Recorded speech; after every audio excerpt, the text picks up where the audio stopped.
शादी के 15 वर्ष बीत जाने पर भी शालिनी को अपने फैसले पर कभी पछतावा नहीं हुआ। केशव के परिवार वालों ने उसे हमेशा सम्मान दिया। उसके दोनों बच्चे मसूरी में उसके देवर शेखर की देखरेख में पढ़ रहे थे। उसके जीवन में सब कुछ ठीक था। फिर भी मन के एक कोने में अपनों को दुखी करने का अपराध बोध जब तक तक्षक की तरह फन उठा, उसके मन को डसने लगता। केशव के ऑफिस जाने के बाद शालिनी बाकी बचे कामों को पूरा करने में ही लगी थी कि अचानक फ़ोन की घंटी बज उठी। फ़ोन उठाते ही उधर से केशव की चहकती हुई आवाज़ सुनाई दी। तुम्हारे लिए एक बहुत बड़ी खुशखबरी है। आज से बाबुल मोरा नेर छूटो जाए, सुनने के तुम्हारे दिन लद गए। तुम्हारा बरसों का वनवास खत्म हो गया और वह चिर प्रतिष्ठित न्योता आ गया जिसका तुम्हें पूरे 15 वर्षों से इंतजार था। यूँ पहेलियाँ मत बुझाइए, साफ साफ बताइए कि बात क्या है।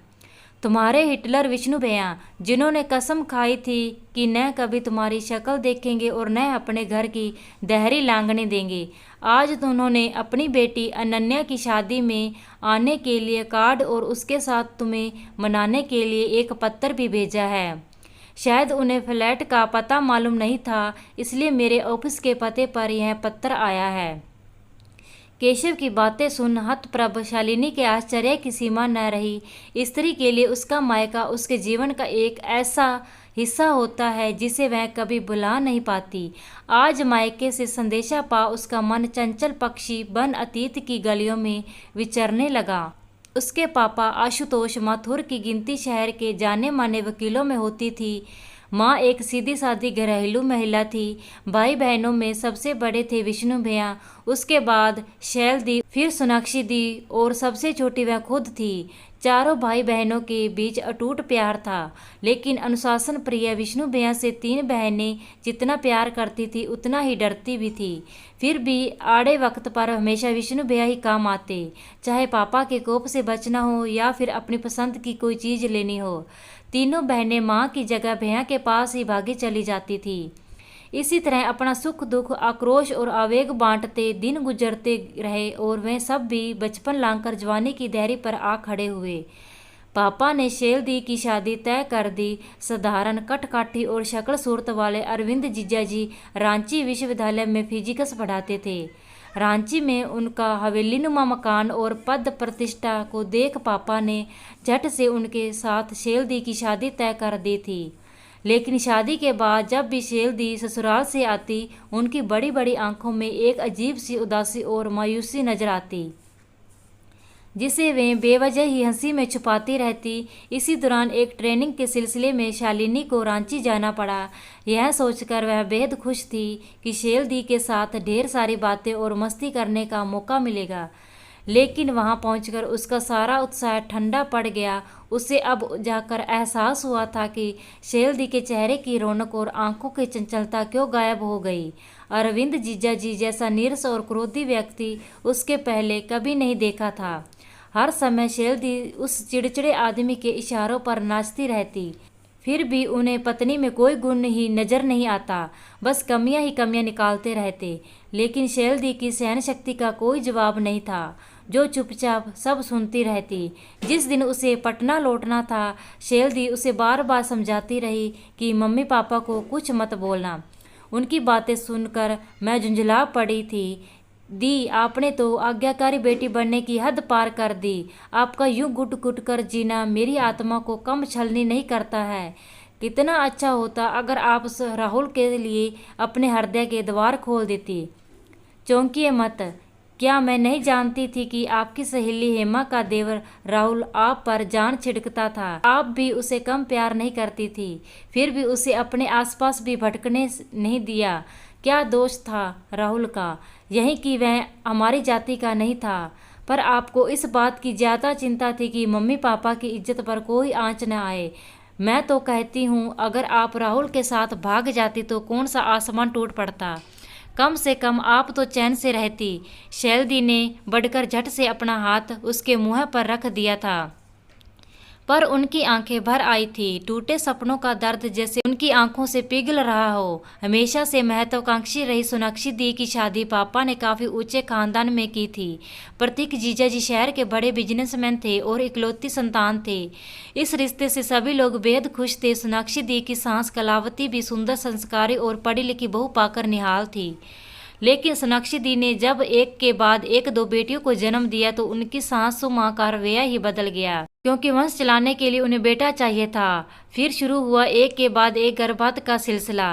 किसी को भी न उनके जर्जरे होते शरीर का ख्याल था, न ही छलनी होते दिल का। कभी समझौता नहीं करने वाले सोनाक्षी दी की जिंदगी ही समझौता बन गई थी। कई गर्भपात के बाद जब बेटा हुआ तो उसे संभालने की शक्ति उनमें नहीं बची थी। उनके बेटे को तो उनकी सासू माँ ने संभाल लिया, लेकिन वह खुद एनीमिया के साथ मलेरिया का प्रहार झेल नहीं सकी और अपने नवजात शिशु को छोड़ पंचतत्व में विलीन हो गई। दोनों बहनें के दारुण दुख ने शालिनी का हृदय तार तार कर दिया और उसने शादी न करने का फैसला कर लिया। घर के लोग समझाते रहे पर वह अपनी जिद पर अड़ी थी। MSc करने के बाद वह रिसर्च में पूरी तरह डूब गई। वहीं उसकी मुलाकात केशव से हुई। निश्चल मन का केशव काफ़ी सुलझा हुआ इंसान था। शालिनी की हर तरह की उलझन को सुलझाते सुलझाते वह खुद ही उसके प्यार में उलझता चला गया, जिसका आभास शालिनी को भी जल्द ही हो गया। केशव के प्यार और निष्ठा ने शालिनी के शादी करने के फैसले को यह जानते हुए भी बदल डाला कि केशव विजातीय है। केशव से शादी करने के उसके फैसले की जानकारी होते ही घर में जैसे भूचाल आ गया। पापा से ज्यादा तो विष्णु भैया तिल मिला उठे थे। हिम्मत कैसे हुई तुम्हारी जो इस शादी के लिए इजाज़त मांगने आ गई? अगर तुमने केशव से शादी करने की बात भी सोची तो तुम्हारी जान ले लूँगा। मजबूर होकर शालिनी और केशव ने कोर्ट में शादी कर ली और उसके साथ ही मायके से उसका रिश्ता हमेशा के लिए ख़त्म हो गया। कभी वह भैया की सबसे लाडली थी, लेकिन वही भैया उसके जीवन के सबसे महत्वपूर्ण फैसले में उसका साथ देने की बजाय दुश्मनों सा व्यवहार कर रहे थे। न पहले हुए दोनों शादियों से सीख ली, न अपनी छोटी बहन के मन को समझने की कोशिश की।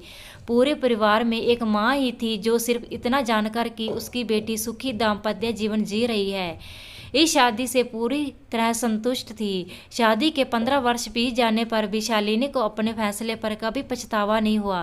केशव के परिवार वालों ने उसे हमेशा मान सम्मान दिया। उसके दोनों बच्चे मसूरी में उसके देवर शेखर की देख रेख में पढ़ रहे थे। उसके जीवन में सब कुछ ठीक था, फिर भी मन के एक कोने में अपनों को दुखी करने का अपराध बोध जब तक तक्षत की तरह फन उठा उसके मन को डसने लगता। तभी कॉल बेल की आवाज़ सुन उसके भटकते मन पर लगाम लगी। वह दरवाजे की तरफ लपकी। केशव ने अंदर आते ही मुस्कुराते हुए उसके हाथों में लिफाफा थमा दिया। वह लिफाफा थामे बेडरूम में आ गई। केशव से चाय तक पूछने का उसे होश नहीं था, बस जल्दी से पत्र खोल पढ़ने बैठ गई। शालिनी आशीष, समझ में नहीं आता कि किस मुँह से तुम्हें आशीर्वाद दे रहा हूँ। जिस समय तुम्हारे सिर पर आशीर्वाद भरा हाथ रख तुम्हें समाज के कुटिल कटाक्ष से बचाना चाहिए था, उस समय मैं खुद तुम्हारे विरुद्ध विषमन कर अपना चेहरा उज्जवल कर रहा था। मेरे ही कारण तुम अपने ही घर में पराई हो गई, कई अपमान व दर्द झेले। अगर आज तुम मुझे क्षमा भी न करो तो मैं तुम्हें दोष नहीं दूंगा। माँ ने तो वैसे भी तुम्हें कभी दोषी नहीं माना। माँ के जाने के बाद मैंने पापा की आंखों में भी पल पल तुम्हारा इंतजार देखा, फिर भी मम्मी पापा ने अपने बेटे और अपने बुढ़ापे के एकमात्र सहारे का कभी विरोध करने का साहस नहीं किया। कहते हैं जो किसी से नहीं हारता वो अपनी ही संतान से हार जाता है। मम्मी पापा के बाद अपनी ही संतान से हारने की बारी मेरी थी। मेरी बेटी अनन्या ने मुझे लाकर उसी दो राह पर खड़ा कर दिया जहां लाकर कभी तुमने हम सबको खड़ा किया था। उसने तो साफ साफ यह भी कह दिया कि अगर मैं बदलते समय के साथ नहीं बदलूंगा तो अकेला रह जाऊंगा। कभी बड़ी निष्ठुरता से अपनी बहन का त्याग करने वाला भाई एक पिता के रूप में अपनी ही बेटी के आगे विवश हो गया। जब उसने मेरी रूढ़िवादी सोच की धज्जियां उड़ा दी तब मेरी समझ में आया कि मेरे हाथों कितना बड़ा अन्याय हो गया। अब अक्सर ही माँ की कातर दृष्टि की याद मुझे सहमा जाती है। इस पत्र के साथ अनन्या की शादी का कार्ड भी है। अगर तुम और केशव मुझे माफ़ कर सको तो सारी प्रताड़ना, अपमान और उपेक्षा को भुला अपने पूरे परिवार के साथ अनन्या की शादी में अवश्य आओ। अगर माफ़ ना भी कर सको तो भी पापा की प्रतीक्षा करती आंखों का ख्याल करके ज़रूर आओ। तुम्हारे इंतज़ार में, तुम्हारे भैया। शादी के कार्ड पर फ़ोन नंबर लिखा था। शालिनी के हाथ खुद ब खुद नंबर डायल करने लगे। हेलो भैया की आवाज़ थी। सुनते ही शालिनी की जुबान जैसे तालू से चिपक गई, लेकिन भैया उसकी चुप्पी से ही ताड़ गए। कौन है, क्या है शालिनी? हाँ, मुश्किल से एक शब्द निकल पाया। क्या तुमने मुझे माफ़? ये क्या भैया, भाई बहन के बीच माफ़ी जैसे शब्द कहाँ से आ गए? ऐसा बोलकर एक बार फिर आपने मुझे पराया कर दिया। मेरे भैया, मुझसे माफ़ी मांगे यह तो मुझे कभी भी मंजूर नहीं होगा। आप तो हमेशा डांटते हुए ही अच्छे लगते हैं। आज भी आप मुझे डांटकर अधिकार से बुलाइए। देखिए मैं कैसे सिर के बल दौड़ी चली आती हूँ। तभी उधर से भैया की आवाज़ आई, ज़्यादा 3-5 मत कर, जल्द से जल्द पहुँच, ढेर सारे काम पड़े हैं। भैया की मीठी डांट सुन आंसू के सैलाब के बीच भी शालिनी हंस पड़ी। ये कहानी आपको कैसी लगी कमेंट बॉक्स में ज़रूर बताएं, और ऐसी ही घरेलू कहानियाँ, मोरल स्टोरी कहानियाँ देखने के लिए मेरे यूट्यूब चैनल मेरी कहानियाँ चैनल को सब्सक्राइब भी कर लें।